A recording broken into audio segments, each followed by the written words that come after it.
తిరుమలలో హనుమాన్ జయంతి వేడుకలను ఘనంగా నిర్వహించారు. వైశాఖ మాసం బహుళ దశమి రోజున తిరుమలలో హనుమత్ జయంతి వేడుకలు నిర్వహించడం ఆనవాయితీ. ఈ క్రమంలో నేడు తిరుమలలో హనుమాన్ జయంతి వేడుకలను టీటీడీ అత్యంత వైభవంగా నిర్వహించింది. మే 12న శ్రీవారి ఆలయానికి ఎదురుగానున్న శ్రీ బేడి ఆంజనేయ స్వామి ఆలయంలో, అలాగే కాలినడక బాటలో 7వ మైలు వద్ద ఉన్న ప్రసన్న ఆంజనేయ స్వామి ఆలయంలో ప్రత్యేక పూజలు నిర్వహించారు. తిరుమలలోని జపాలి తీర్థంలో కూడా హనుమాన్ జయంతి వేడుకలను ఘనంగా నిర్వహించారు. హనుమాన్ జయంతి సందర్భంగా టీటీడీ తరపున జపాలిలోని హనుమాన్ ఆలయంలో పట్టు వస్త్రాలు సమర్పించడం ఆనవాయితీ.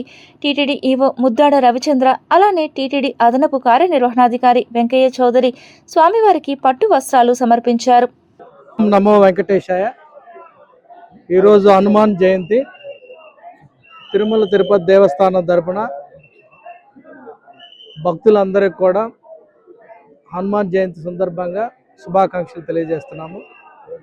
అలానే సాంప్రదాయబద్ధంగా ఈరోజు టీటీడీ తరపున జపాలిలో స్వామివారికి పట్టు వస్త్రాలు సమర్పించడం జరిగింది.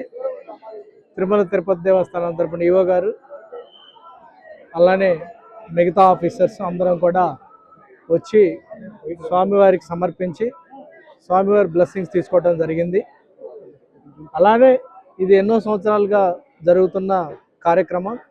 అలానే అందరం కూడా వేద పండితుల మధ్య, వేద పట్టణం మధ్య వచ్చి సమర్పించడం జరిగింది.